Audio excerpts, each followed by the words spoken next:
सेठ था और उसका नाम था कंजूस दानचंद। बड़ा कंजूस था, कभी धर्म कर्म नहीं करता था, कभी पूजा पाठ नहीं करता था, कभी दान पुण्य नहीं करता था। एक दिन पत्नी क्रोधित हो गई। पत्नी ने कहा कभी पूजा पाठ नहीं करते हो, कभी दान पुण्य नहीं करते हो, आज पूर्णिमा है और जाओ गंगा नदी में स्नान करके आओ, दान पुण्य करके आओ। तो पहले तो बड़ा बहाना बताया। अब पत्नी ने कहा दाना पानी सब बंद हो जाएगा, कुछ मिलेगा नहीं, आज जाना पड़ेगा। जिद कर लिया, अब क्या करे। पत्नी क्रोधित हो गई तो घर से 12 किलोमीटर दूरी जो है वो गंगा नदी की थी। तो पत्नी ने जब डांटा तो सोचा अब चलने पड़ेगा। तो किसी साधन, किसी सवारी, किसी गाड़ी मोटर की सहायता नहीं लिया। सोचा 12 किलोमीटर है, 1 घंटा पहले निकलने और पैदल पहुंच जाएंगे, और गाड़ी से जाएंगे, सवारी से जाएंगे तो पैसा लगेगा। और बड़ा कंजूस था, दान पुण्य करता नहीं था, तो पैदल निकल लिया। 12 किलोमीटर पैदल चल करके पहुंचा तो देखा जहां पर नहाने वाला जो घाट था वहां बड़ी भीड़ लगी है। सब नहा रहे हैं, दान पुण्य कर रहे हैं, कोई गौदान कर रहा है, कोई फलदान कर रहा है। तो इसने सोचा कि यहाँ अगर स्नान करेंगे तो पंडा बाबा पकड़ लेंगे, और पकड़ लेंगे तो कुछ ना कुछ दान देना पड़ेगा, और हमको कुछ देना है नहीं। तो सोचा ये वाला घाट हमारे लिए ठीक नहीं है। तो पहुंच गया मुर्दा घाट पे। अब मुर्दा घाट में वहाँ कोई नहीं, वहाँ तो केवल भाई जो अंतिम संस्कार करने वाले वही आते। सोचा ये घाट हमारे लिए ठीक है, यहाँ न कोई पंडा का झंझट और न कोई दान पुण्य का झंझट। यहाँ भी गंगा बह रही, वहाँ भी बह रही, चाहे यहाँ डुबकी लगाओ चाहे वहाँ लगाओ। ये उसकी मना स्थिति थी। कपड़ा उतारा और गया, एक डुबकी लगाया तो भगवान को कौतुक सूझा कि बड़ा कंजूस है। तो भगवान पंडा बन करके आ गए, और जैसे डुबकी लगाया और जैसे ऊपर निकला तैसे भगवान ने कहा आओ आओ जजमान तुम्हारा कल्याण हो, जय हो जय हो। जैसे देखा सेठ ने, अरे आप कौन है? कहा हम पंडा हैं। आप पंडा हैं? अरे मुर्दा घाट भी नहीं छोड़ा महाराज आपने। तो पंडा बाबा ने कहा ऐसा भैया हम यहीं रहते हैं, हमारी कुटिया यही है और हम कहीं जाते नहीं। आप ही जैसा कोई सेठ आ जाता है पूरे साल भर की व्यवस्था करके। अब ये पंडा एक ढेला भी देने वाला नहीं, ये सेठ। और पंडा बाबा कह रहे कि आप ही जैसा कोई सेठ आता है तो पूरे साल भर की व्यवस्था करके चला जाता है। भैया हम कहीं जाते वाते नहीं।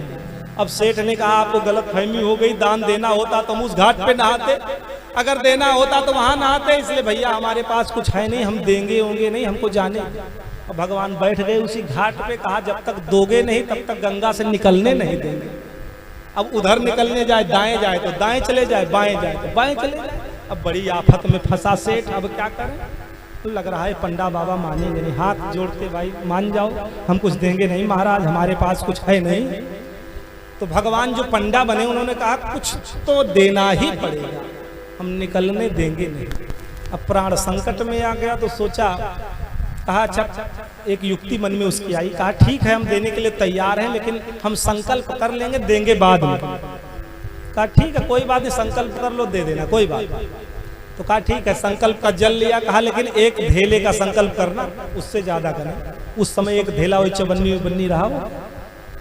कहा एक धेले का संकल्प करो। एक धेले का संकल्प हो गया, पंडा बाबा ने करा लिया। अब वो निकला नदी से, अपना वस्त्र पहना और पहन करके पैदल चला। तो सोच रहा अब एक धेला लेने 12 किलोमीटर वहां से कौन यहाँ आएगा। चलो जान बची कम से कम, कौन यहाँ आने वाला, हमने तो मूर्ख बना दिया। आ गए घर में, थक गए थे सेठ जी, लेट गए। जब लेटे तो बड़े थके थे, नींद आ गई। अब जब नींद आ गई तो वो दिन व्यतीत हो गया। दूसरे दिन दोपहर में पंडा बाबा पहुंच गए। दरवाजा खटखटाया, अब सेठानी निकली, दरवाजा खोला। पंडा बाबा को देखा, प्रणाम किया, बाबा आप कौन? कहा हम पंडा बाबा हैं, गंगा में मुर्दा घाट पे हमारी कुटिया है, और तुम्हारे पति सेठ जी स्नान करने आए थे और उन्होंने एक धेले का संकल्प लिया है, जाओ जाओ सेठ जी हैं। तो कहा हाँ बाबा हैं, बड़े थक गए थे कल इसलिए आराम कर रहे हैं। जाओ बता दो पंडा बाबा आए हैं, जो संकल्प किए हैं वो दे दे, हम चले जाएं। अब सेठानी पहुंची, सेठ जी से कहा अरे सेठ जी आप इतने कंजूस हो, एक धेले का संकल्प करके आए हो पंडा बाबा से, वो भी नहीं दिए, वो आ गए हैं। कहा आ गए हैं तो हमसे भी ज्यादा बड़े जो है धन के लोभी हैं। तो कहा वो तो दरवाजे पे खड़े हैं, कह रहे हैं जाओ सेठ से कह दो कि हमारी संकल्पित दान दे। अब इधर सेठ ने कहा आ गए दरवाजे पे, कहा हाँ आ गए। कहा जाओ बता दो कि सेठ की तबीयत ठीक नहीं है और किसी दिन आएंगे तो दे देंगे, आज हमारा स्वास्थ्य गड़बड़ है। तो पत्नी आई मुंह लटका करके, बाबा। कहा हाँ बेटा बताओ। कहा सेठ जी का स्वास्थ्य बहुत गड़बड़ चल रहा है और कह रहे हैं किसी दिन घूमते टहलते आएंगे दे देंगे। तो पंडा बाबा ने कहा अच्छा स्वास्थ्य गड़बड़ है, हमारे चेले का स्वास्थ्य गड़बड़ हो, हमारे यजमान का, और हम ऐसे चले जाएं? ऐसा है जब तक स्वास्थ्य सही नहीं हो जाएगा तब तक हम जाएंगे। बेटा यही हमारे आटे की व्यवस्था करो, आलू दो, गुड़ दो, मिर्च मसाला दो, घी दो, तेल दो, और यही भौरी चोखा बनेगा, और जब तक स्वस्थ हो जाएंगे जब तो हम ले करके जाएंगे, तब तक हम इंतजार कर लेंगे।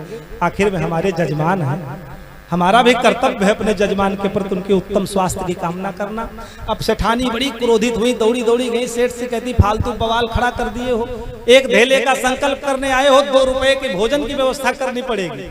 सेठ जी वो तो कह रहे पंडा बाबा की आलू की, आटे की और सारे मिर्च मसाले की व्यवस्था करो, यही भौरी चोखा बनेगा।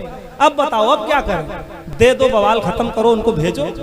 सेठ जी ने कहा पागल हो गई, तुमको क्या पता पैसा कैसे आता है, कितने परिश्रम से आता है, जाओ जा करके बता दो सेठ मर गए, तब तो जाएगा।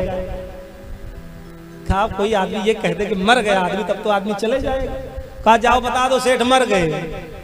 अब पत्नी आई मुंह लटका करके झूठे नाटक करती हुई, बाबा पंडा बाबा। हाँ बेटा बताओ।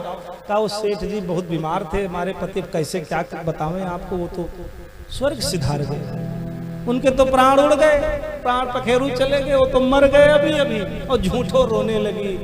पंडा बाबा ने कहा बेटी तुम्हारे साथ बहुत गलत हुआ, भगवान ने बहुत बड़ा अन्याय कर दिया, रो नहीं बेटा, बहुत बड़ी विपत्ति आई। अब तुम कहाँ जाओगी? गांव वालों को बताने के लिए कोई है नहीं, हम ही जाते हैं, सारे गांव वालों को बता देते हैं कि सेठ जी चले गए। अमित रूप प्रकटे ते काला, अनेक रूप बना करके पूरे गांव में बता दी फलाने सेठ मर गए। अब भीड़ लग गई दरवाजे पे, सब लोग कोठरी में गए जहां वो सेठ लेटा था, और वो सेठ योगी क्रिया जानता था, योग के द्वारा अपनी श्वास रोक लेता था, तो जो देखे नाड़ी वाड़ी सब बंद, जो देखे कहे मर गए, तो श्वास रोक के लेटा था। गांव वाले पहुंचे, डॉक्टर आए, वैद्य आए, सबने नस देखी, चेक किया तो सबने कहा भाई ये तो मर गए सेठ। अब गांव वाले बाहर निकालने लगे, पत्नी कहे भैया ये मरे नहीं है, जिंदा है। अब गांव वाले एक न सुने, गांव वाले कहे बहन ऐसा सबके साथ होता है, ये कोई नई बात नहीं है, तुम्हें सदमा लग गया है। गांव की महिलाएं उसको पकड़े, उधर खींचे, वो दौड़े, सबको इनको छुओ नहीं, ये मरे नहीं जिंदा है, नाटक कर रहे हैं। तो महिलाएं कहें कि भाई ऐसा सबके साथ होता है, सब यही कहते हैं कि नाटक कर रहे हैं, लेकिन वास्तव में मृत्यु ही सत्य है, वही अटल है, एक न एक दिन तो आती ही है। तो सब महिलाएं उसको पकड़ी हैं, 4-6 महिलाएं, तो जाने दे नहीं रही। और सेठ है इतना कंजूस कि श्वास को रोक करके और बिल्कुल योगिक क्रिया में लेटा है, श्वास छोड़ने को राजी नहीं। गांव वाले जबरदस्ती निकाल लाए, पत्नी कहती रही लेकिन निकाल लाए। अब उस सारी क्रियाक्रम होने लगा, सेठ ने अभी भी सांस नहीं ली, बिल्कुल श्वास बंद करके लेटा है। अब हुआ ये कि गांव वालों ने विमान बनवाया, उसको लिटा दिया गया, तब भी वैसे लेटा रहा। अब पंडा बने भगवान आश्चर्य से देख रहे हैं, अब बोलेगा, अब बोलेगा, अब सांस लेगा। अब वो तो है कि बिल्कुल श्वास प्रश्वास रोका हुआ है, विमान बना, राम नामी ओढ़ाई गई, 4 लोग उठा लिए, लेके चलने गए, राम नाम सत्य है, सत्य में ही गत्य है। अब पीछे पीछे जो है पंडा बाबा भी चले, भाई अब बोल देगा। लेकिन वो सेठ इतना कंजूस, इतना धैर्य उसके पास, तो उसने श्वास नहीं ली। उसी के पीछे पंडा बाबा ने कहा हम भी देखते हैं तुम्हारा धैर्य कहाँ तक चलता है, तो हम भी पीछे पीछे चल रहे हैं। बहुत भक्त देखा लेकिन इसके जैसा नहीं देखा। अब गांव वाले लेकर के भैया पंडा बाबा पीछे पीछे असमसान घाट पहुंचे, चिता बनाई गई, उस पर उसको लिटाया गया। भगवान सोच रहे हैं अब बोल देगा, अंतिम समय है, आग लगने जा रही, अब तो बोल ही दे। सेठ ने कुछ नहीं बोला। अब जैसे उसकी चिता में आग लगाने की बारी आई, तैसे भगवान ने कहा अब ये कुछ नहीं बोलेगा, अब हम ही को बोलना पड़ेगा। गांव वालों से कहा भैया ऐसा कुछ देर रुक जाओ, ये हमारे यजमान हैं और हम इनके कान में कुछ कहना चाहते हैं। तो गांव वालों ने सोचा भाई महाराज जी हो सकता कुछ मंत्र वंत्र पढ़ दें तो ये सेठ बड़ा कंजूस था, इसकी मुक्ति हो जाएगी, भगवान को प्राप्त कर लेगा। तो कहा ठीक है पंडा बाबा हम 5 मिनट रुक जाते हैं, आप जाओ मंत्र वंत्र पढ़ दो। कहा हाँ बेटा रुक जाओ। गए तो पंडा बाबा गए और उस सेठ के कान में जाकर के कहते हैं, अरे सेठ जी उठो, हम भगवान हैं, भगवान, उठो, हम भगवान हैं। जैसे सेठ ने नेत्र खोला तो देखा वही पंडा बाबा, फिर नेत्र बंद कर दिया। तो भगवान ने कहा, आया हूं बैकुंठ से, आया हूं बैकुंठ से, तुमसे नाता जोड़।